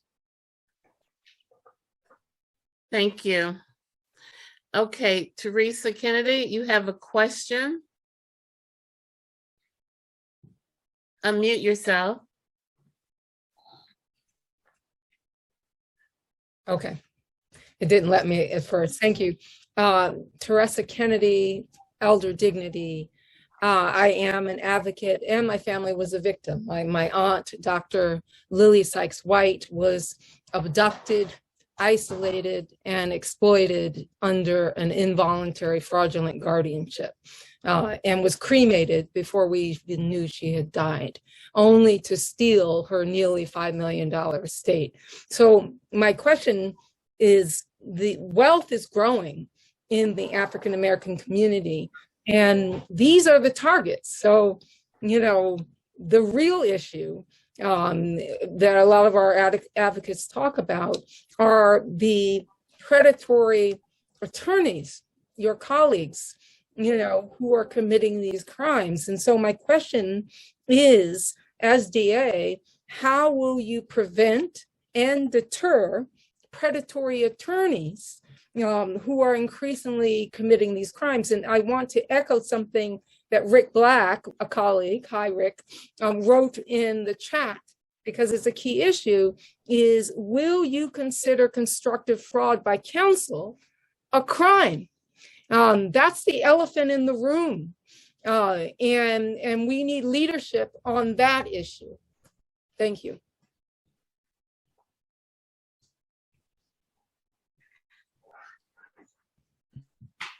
Yes, thank you, Teresa, and thank you for your work and for all of your work advocating on behalf of vulnerable seniors. And you know, I regret that the stories that you all have shared with me now and shared with me then are continuing to be so prevalent in our criminal justice system. I can say to you that, yes, I understand, I hear what you're saying, because I, as a civil rights lawyer, I've dealt with lawyers who, in fact, are we would consider predatory lawyers, because there are people who put profit and their own well-being above their clients, above the people that they are expected to serve.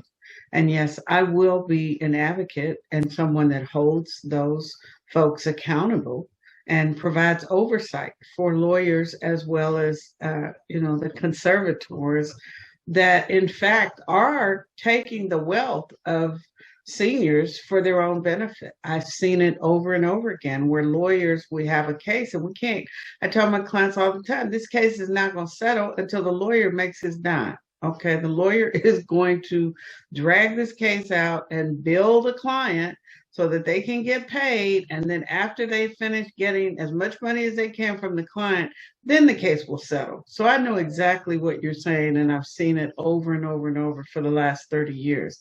And I know that the district attorney's office has turned a blind eye to this issue and has not taken responsibility for oversight, for management, or for intervention where it's appropriate. And I can assure you that your concerns and the issues that you raise will not continue to fall on deaf ears once I become the next district attorney. And I'm sorry, Antoinette. Thank you. I have no idea what the time is. Thank you so much, though. When I was in college, you know, my grandmother ran rest homes in San Francisco. And through her hard work, she was able to build her own home over in the Bayview.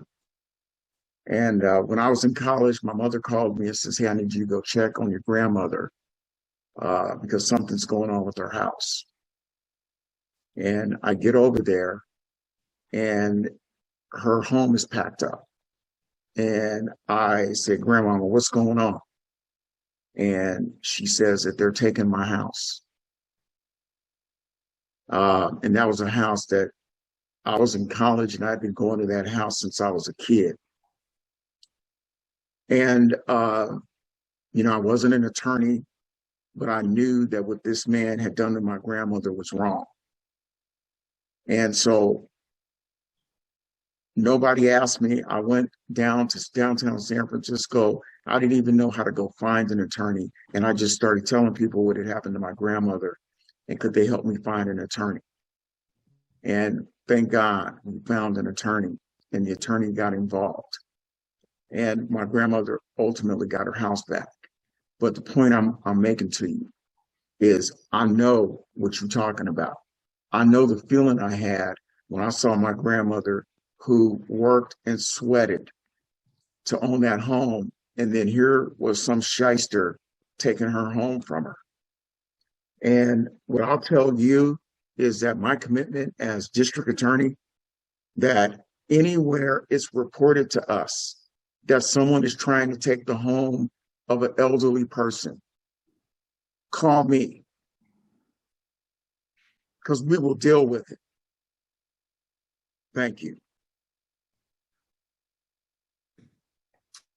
There is a business and professional code dealing with predatory attorneys. And I dealt with someone when I was a plumber who basically was a shyster. And I went after him civilly. That's how I know that code actually exists. As a DA, it is our job to, when we see any attorney who is taking advantage of their clients, it's our job to prosecute them under the business and professional code. And we will do that under my administration. There is, sometimes when it comes to financial fraud, people do not see it as serious as it is. And I know that from my own experience being in the DA's office for 17 years. That is a question of training. That is a question of you setting down the law of how we're going to handle those cases. That is what I will do. I believe that if you are going to be the district attorney in this office, you have to realize that attorneys who take advantage of their clients have to be dealt with because they can't be practicing law anymore. You need to report them to the state bar. You need to prosecute them to the fullest extent of the law. And that's something that I definitely will do.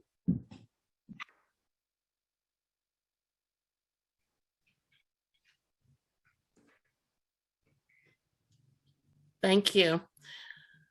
Okay, so are the candidates okay with if we could just have a few more questions and be wrapped up by 8? Yes. Thank you. Okay, so we're going to go to, in this order, Judy Jackson, she had her hand up. And then we're going to go to the phone call, which I think is from Ms. Hill. Kathy Rodriguez has had her hand up. And then, let's see, someone has requested that Rick Black ask a quick question, and possibly someone named Quantella. So, Judy, your question, please.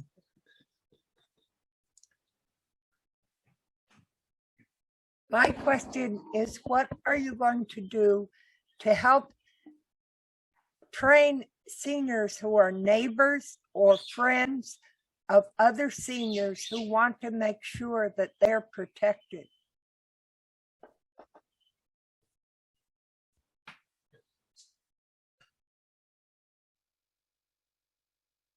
Can I go? Yep. Thank you so much for that question, Judy. I was thinking as we were in this conversation about how important my proposed program for neighborhood courts is and how it also offers an opportunity and an avenue for seniors and those who are concerned about seniors to ensure their safety and connect with services. I have had on my platform since 2018 that we would bring the neighborhood courts program to Alameda County. And that is a network of programs that is intended to offer the community the opportunity to hold people accountable based on the conduct in the community. And it's taking folks out of the criminal justice system, which has been proven to be critically important and much more successful in places like Seattle and Philadelphia, even Los Angeles and San Francisco. They have neighborhood courts programs where everyday people can come together and address situations that arise in the neighborhood. And that is a great place, I think, where people in the community who are aware of issues with seniors will have an opportunity to connect with those of us who are responsible for public safety. I think it's a perfect avenue for that kind of connection, because we know so much of what happens in our community across our county is that we've lost the sense of community, that we don't connect in neighborhoods. But Alameda County has great neighborhoods, and we are a great place where we can have neighborhood courts. So thank you. We can do that.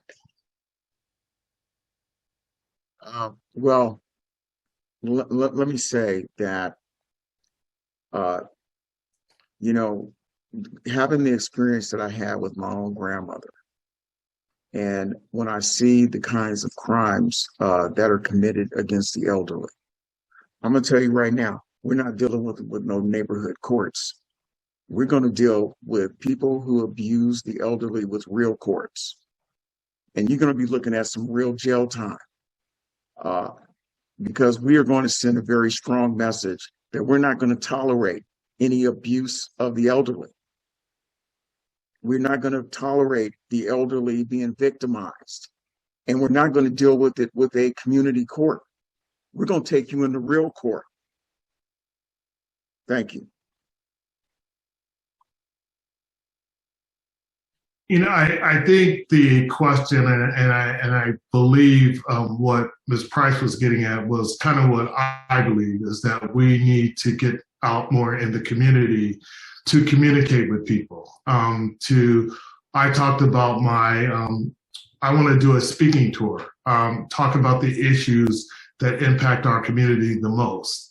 What's really interesting now is with the pandemic is now we can do video, and we can, like what we're doing now, we can do Zoom. So there's other ways to like communicate with people. Like what we need to do is provide information to our most vulnerable citizens and non-citizens who need our help, who need to know where they can go and what information is out there and what avenues they can take. That's what's really important, is that we communicate with the people in our community, and that's something that I will do as DA.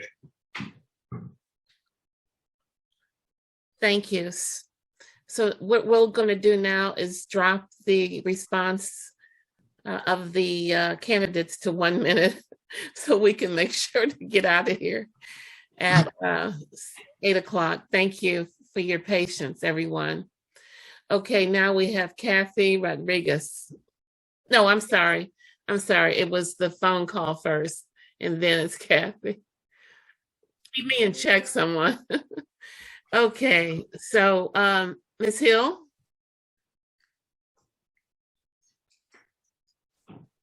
Unmute yourself.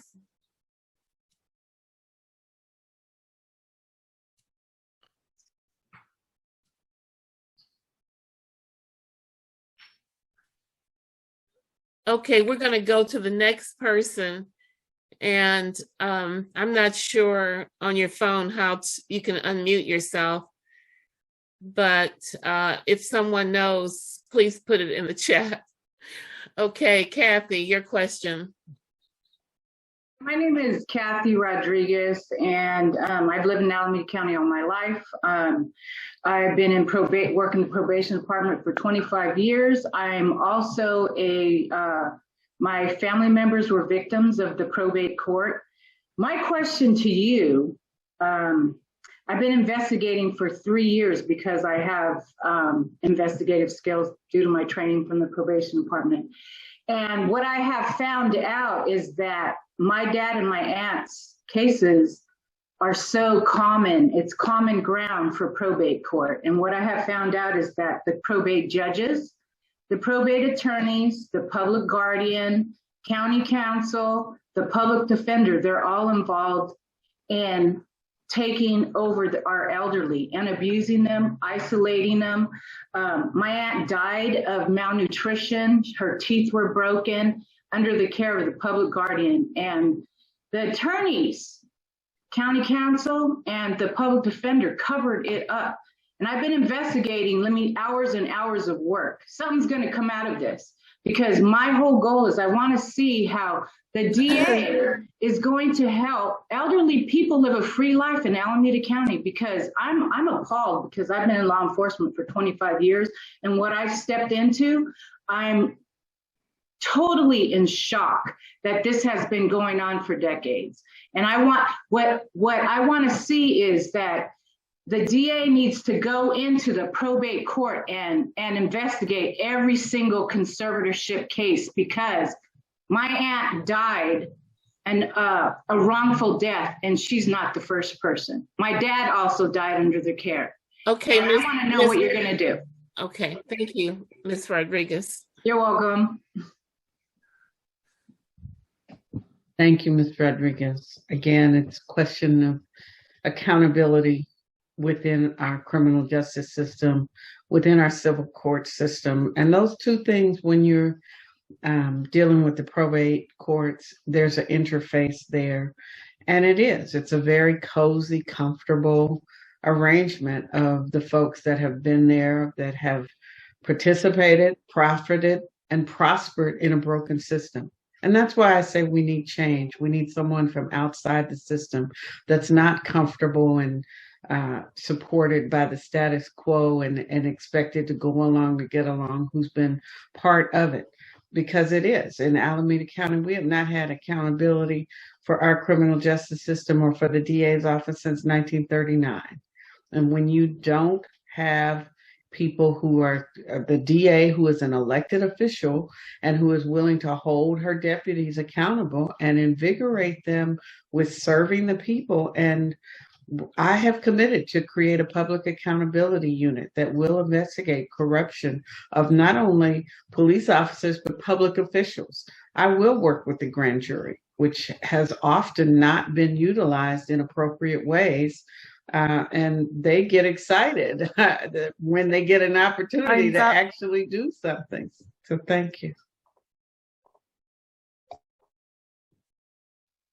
Well, Ms. Rodriguez, one of the things that I would advise you to do is, if you've been doing a long investigation and you feel you have some information that implicates anyone, I would welcome you to get in contact with our elder abuse unit and at least sit down with them. And our investigators can at least look at what you have up to this point. And if there's possibly more information that they need, or they can direct you, or they may even take the investigation over themselves.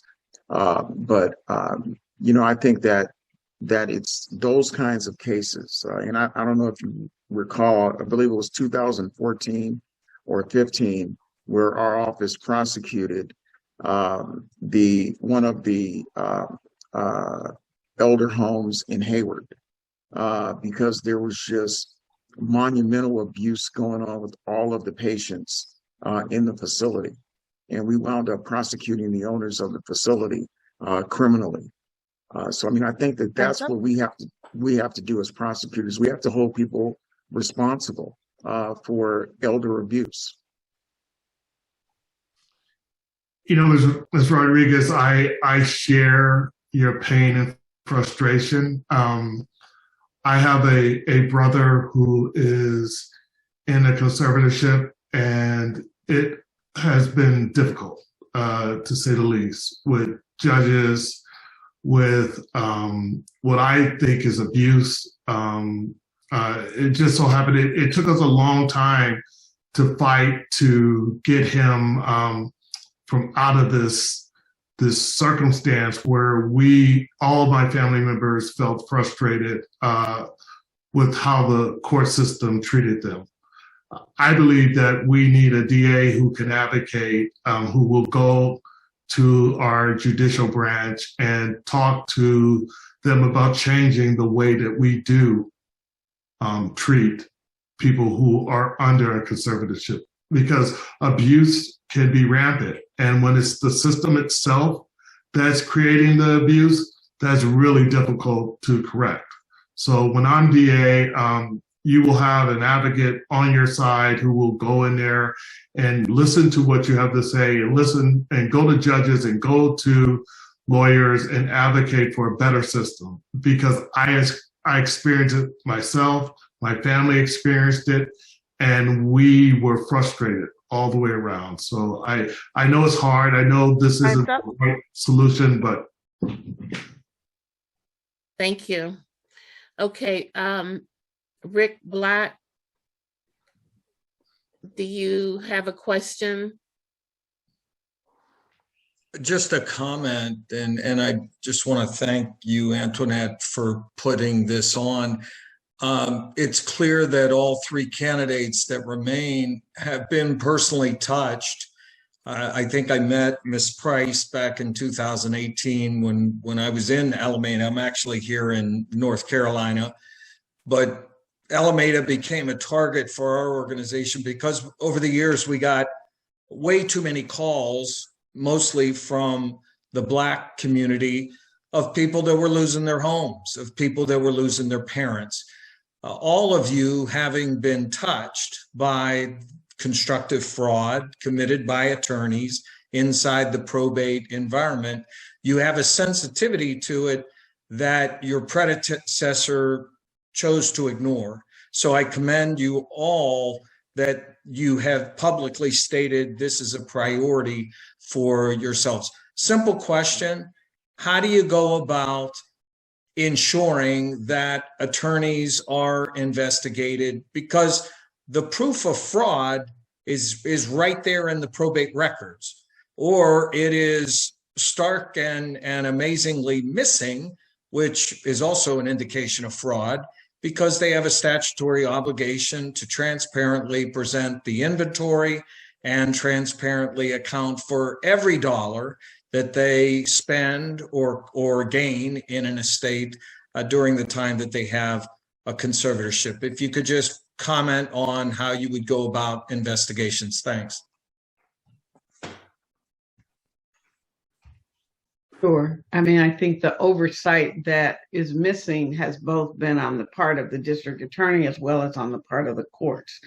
And so the district attorney has the opportunity to begin to monitor those reports more closely, to actually look at them, and then to challenge the status quo, because that's really what it's all about. It's the status quo. The judges process them, they rubber stamp them. You got lawyers that are able to game the system because they know the DA is not going to do anything about it and the judge is not going to do anything about it. They're all having a great life, you know, doing what they do. And so that is something that I will stop. That's why they don't want me there. It's because I'm going to disrupt these systems and stop the exploitation of our community and particularly our seniors. So thank you, Rick, for your work, and it's good to see you again. Well, Rick, thank you for the question. That's a great question. But you know, I think Ms. Price told us she wants to put everything in the community courts or the neighborhood courts. But, you know, the real oversight over lawyers is the State Bar of California. You know, I'm the only candidate in this race that was appointed to the Board of Trustees of the State Bar of California.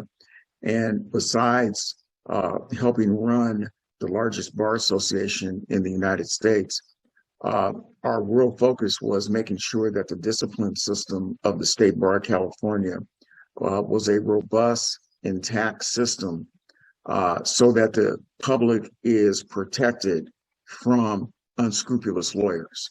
So if you have a situation where a lawyer you feel has committed acts of fraud in any kind of a probate situation, the first place to start is to make a complaint with the State Bar of California. And if you feel that a judge has been complicit in some kind of fraudulent action in a probate court, then you make the complaint to the Judicial Council of California. And that's where the investigations will be, because these are the agencies that monitor their license. Rick, you know this, fraud is fraud. If someone commits fraud, I don't care who they are. If they're a police officer, if they're an attorney, if they're a doctor, they need to be prosecuted. And when I'm DA, if I find a case of fraud, someone is taking advantage of someone financially, I am going after that person. I don't care who they are. I don't care. They could be my next door neighbor. Sorry, bro, but you broke the law. You hurt somebody. That's what this is all about. It's about the truth. It's about going, it's not about the state bar. It's about me as a prosecutor saying someone broke the law, someone took advantage of someone, and I'm going to prosecute that person. That's how this works. Griffin. So thank you for all of your questions. And thank you for attending this incredibly interesting candidate forum for the Alameda County District Attorney's Office. Thank you to Attorney Pamela Price, Attorney Seth Stewart, Attorney Terry Wiley, and Attorney Jimmy Wilson for coming and sharing with us how you're going to make a difference if you're elected Alameda County District Attorney in the senior community. Taking care of the seniors is, as you can tell, our utmost concern here at this forum this evening. You will be hearing from us. If we can assist you in any way in the future, please let me know, and I'll make sure to let everyone else know. I'm Antoinette Warren again, and you'll be hearing more from Warren Publishing Group Senior Advocacy Alliance as I continue to celebrate my 10th year of excellent advocacy for seniors. Thank you everyone for coming. Blessings to all. Thanks for having us, everybody. Yeah, thank you. Thank you, Antoinette. Great job. Thank you. Thank you. Thank you, candidates, very much. Have a good night. Thank you. Blessings to all.